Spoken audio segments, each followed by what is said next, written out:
much for joining me for this episode of Sunshine Reader and Rose Writer. If you're not having a great day, or you are having a great day, hopefully I can make you smile just a little bit brighter.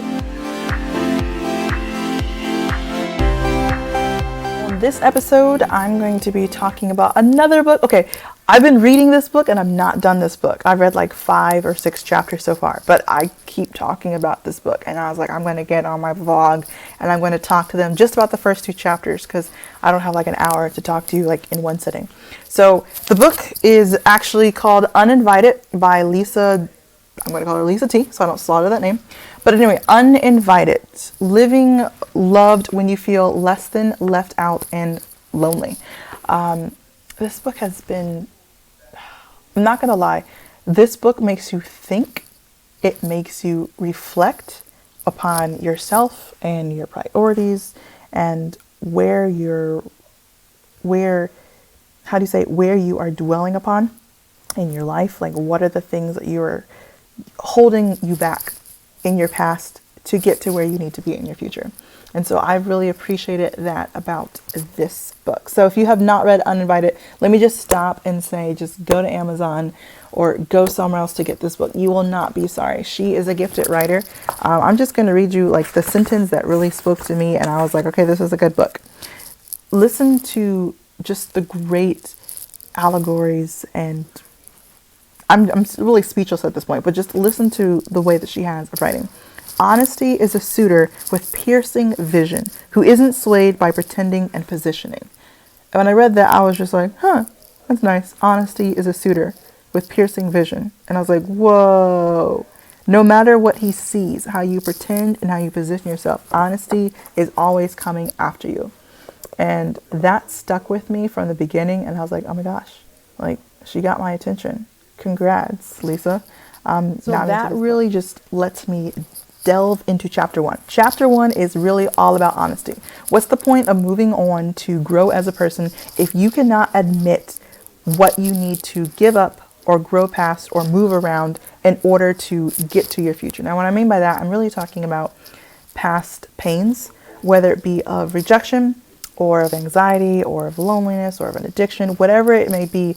You have to be honest with yourself and say that there is a need that needs to be filled, that there is a past or a pain that you have experienced that in some way is, it's not a barrier, but it's something that you are working on to not shift you from your focus. It's in your past, so it's going to be a part of you, but this is something that you can utilize to grow you as a person, to grow you in your relationship. So you need to be honest and say, yes, I acknowledge that there's something there that I'm kind of uncomfortable with, that I am working on or I'm in need of working on.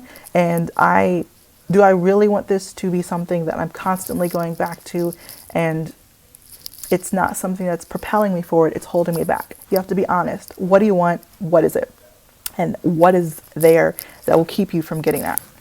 So that's kind of where we start off with that. So I don't know exactly like what you're struggling with. Like, we all struggle with something, just to be honest. But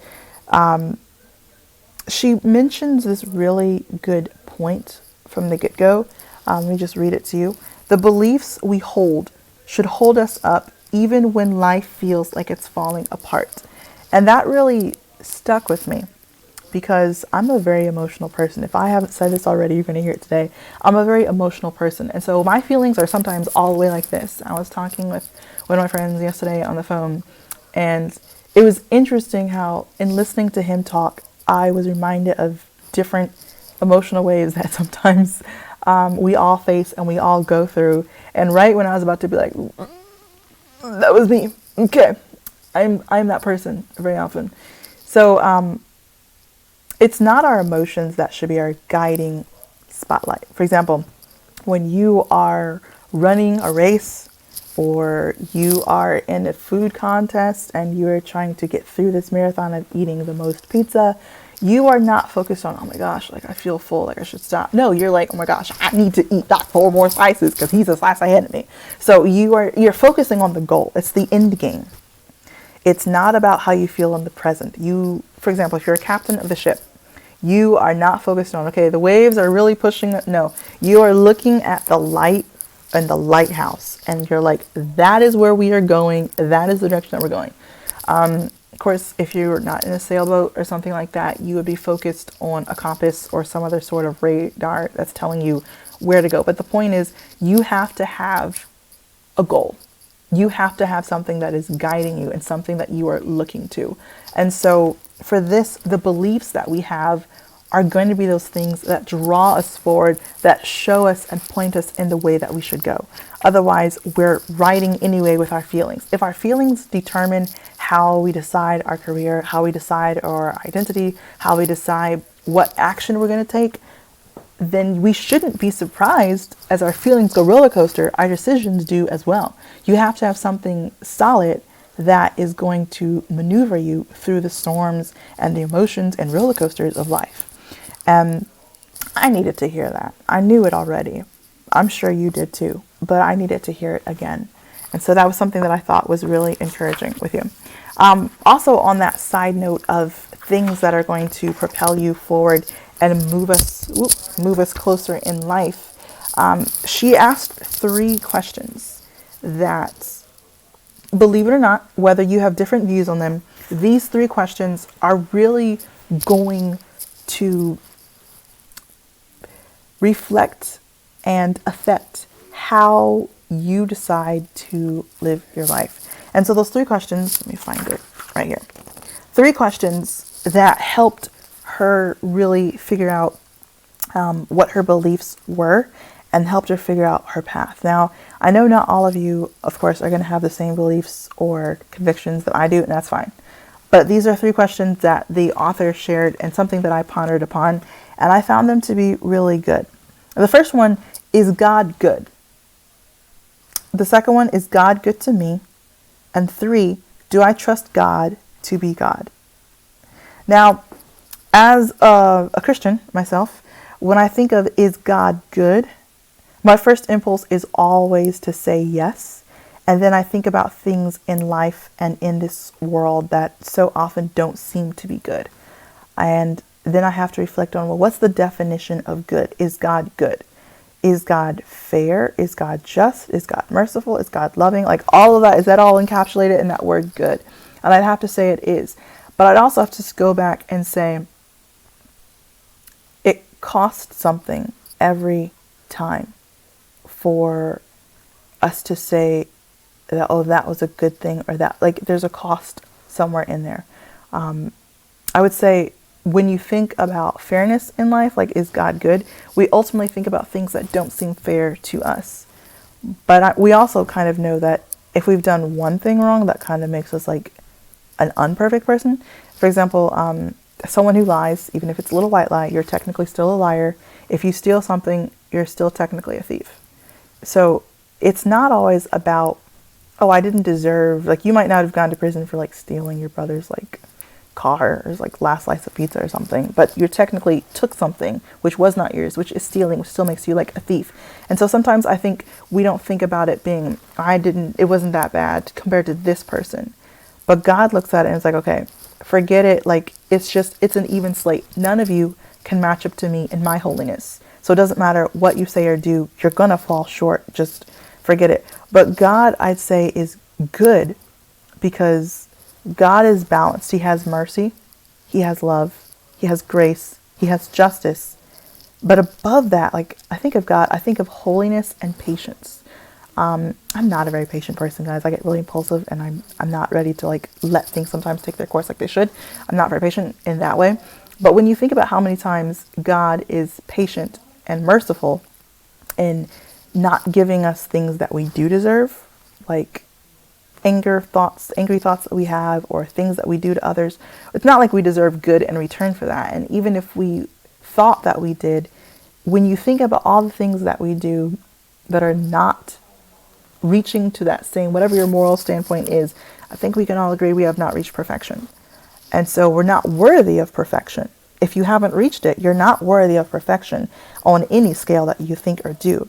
And so the fact that God has extended life and an abundant, full life of joy and of experiencing his presence for eternity, that is an amazing thing. and he extended it to every person.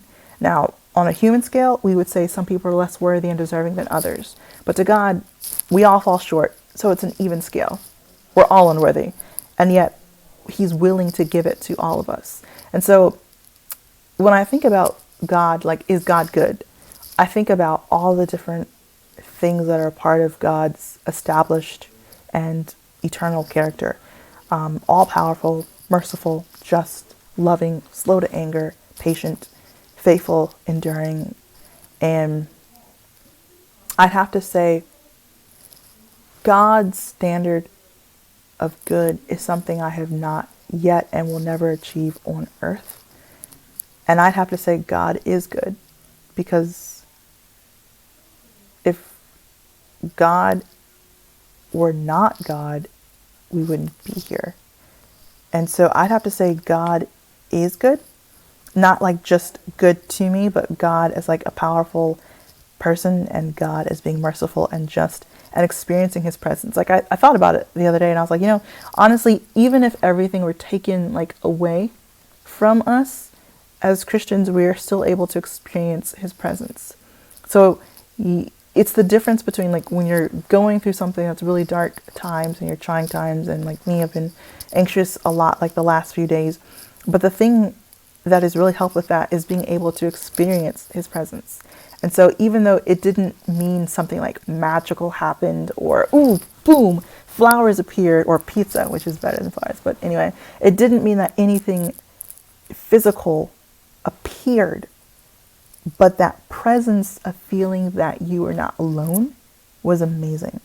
And so I'd have to say that the access God gives to God, the access that God gives to us to have access to him and to experience him and to have a true identity is amazing, and it's better than anything that we could ever find besides him on earth. And so for that reason alone, it was like a long explanation, I would say that God is good. And that also kind of ties into the second, is God good to me? There's a bunch of reasons, yes. The short answer to that is God good to me, yes.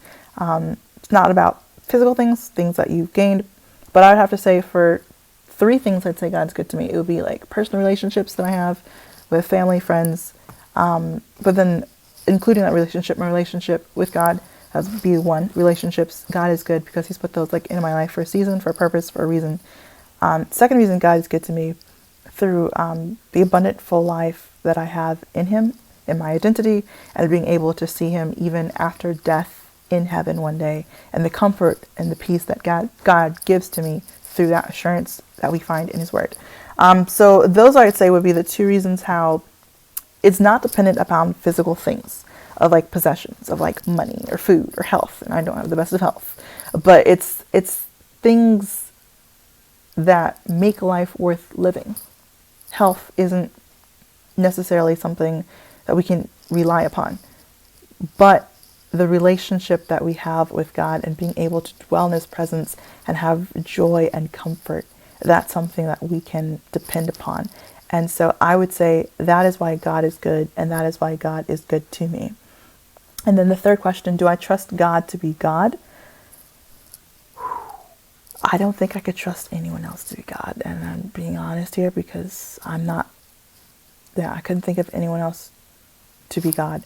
But also, no one else is capable of being God. And that's like the on the surface answer. But when I stepped back and thought about that question again, do I trust God to be God? It's deeper than that. It's, do I trust God to be the one who has the final say, who is working things out in my life, who cares for me, who knows what's best when I don't, and who is working things in his timing? Do I trust God to be God and trust God to be all-powerful, all-knowing, all-seeing, and all-powerful to be able to do above and abundantly things that I'm even able to comprehend? Am I trusting God to be God, letting go and surrendering my life? And I'd have to say that out of all 3 of those, that is the hardest question for me to answer, because I know that that is a daily surrender. So I believe that God is good, and I believe that God is good to me. Do I trust God to be God? I do. But that active trusting and giving my life in faith to God to direct me in His paths, I'd have to say became a really conscientious decision and thought-provoking question. So Lysa, good job with this book. I'm super excited to be reading it. I'm like in chapter 5 already. And so I hope that encouraged you in some way and made you think. If nothing else, just think. If you have questions about like eternity or my journey through faith, or you have questions about just seeking peace, I'm here for you. And I hope that was an encouragement to you. As always, my friends, it is good to see you. It's better to talk to you, not gonna lie. But if you'd like to be able to keep in better touch, you can follow me on Instagram. You can like this video. You can share this video. You can comment. Guess what, guys? Here's a little secret. There's plenty of comment space below. So always feel free to pop a comment in there. You will look back at comments and see that I always respond. It's true.